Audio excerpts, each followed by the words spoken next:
Hoje, dia 2 de novembro, celebramos os fiéis defuntos. Recordemos as almas.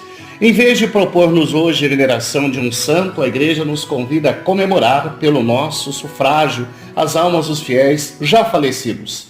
A comemoração de todos os fiéis defuntos foi instituída neste dia a fim de socorrer por boas obras gerais os que não se beneficiam de preces especialmente dedicadas a eles. Deve-se à iniciativa tomada pelos monges beneditinos por volta do ano 1000. O abade São Odilo, superior do mosteiro de Clany, na França, deu ordem para que em todos os conventos filiados a esta ordem se celebrasse um ofício pelos defuntos na tarde do dia 1º de novembro. Esta comemoração foi adotada pela autoridade da Igreja, de tal modo que aos poucos se tornou universal a dedicação de 2 de novembro à memória dos irmãos já falecidos. No dia dos finados, não é dia de tristeza nem lamúrias, como é para aqueles que não têm fé, mas é dia de saudosa recordação, confortada pela fé, que nos garante que nosso relacionamento com as almas dos finados não está interrompido pela morte, mas é sempre vivo e atuante pela oração de sufrágio. A doutrina relativa aos finados põe em admirável luz a harmonia entre a justiça e a bondade de Deus, Pai, de tal modo que também os corações mais frios não resistem hoje a um saudoso pensamento de piedosa religiosidade em favor dos irmãos falecidos. A fé nos ensina que existe um lugar de purificação pelas almas depois da morte, pois toda criatura que morre carrega faltas, misérias, dívidas espirituais, por pecados cometidos, mesmo morrendo reconciliada com Deus. Essas faltas o impedem de entrar diretamente no reino de Deus, que é o reino da santidade perfeita, da luz e felicidade.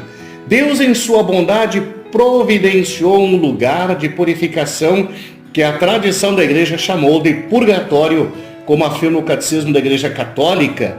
O pecado grave priva-nos da comunhão com Deus e, portanto, torna-nos incapazes da vida eterna, cuja privação se chama pena eterna do pecado. Por outro lado, todo pecado, mesmo venial, traz consigo um apego desordenado às criaturas, o qual precisa ser purificado, quer nesta vida, quer depois da morte, no estado que se chama purgatório. Esta purificação liberta do que se chama pena temporal do pecado. Estas duas penas não devem ser consideradas como uma espécie de vingança infligida por Deus do exterior, mas como algo decorrente da própria natureza do pecado.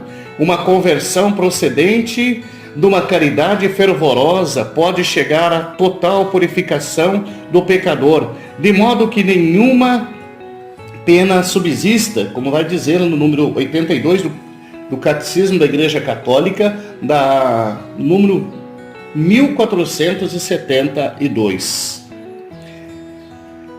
Pela solidariedade espiritual que existe entre os batizados por força de nossa inserção no corpo místico de Cristo, temos condições de oferecer preces e sacrifícios em sufrágios das almas do purgatório, que ficam assim beneficiadas em suas penas. Essa doutrina já era conhecida no Antigo Testamento. De fato, lemos no segundo livro dos Macabeus que depois de uma batalha do povo judeu contra os inimigos, Judas Macabeu mandou recolher ofertas a serem enviadas ao templo de Jerusalém, solicitando orações e sacrifícios em sufrágio dos soldados tombados na guerra, pois ele concluiu: é um pensamento santo e salutar orar pelos mortos para que sejam livres dos seus pecados. Também Jesus Cristo fez alusão aos pecados que não são perdoados nem nesta terra, nem na outra. Oremos. Senhor nosso Deus, resgatai as almas dos nossos conhecidos e familiares do purgatório, além daquelas que necessitam das nossas orações. Pedimos também a intercessão que sejamos santos e purificados nesta vida, a fim de chegar diretamente ao céu.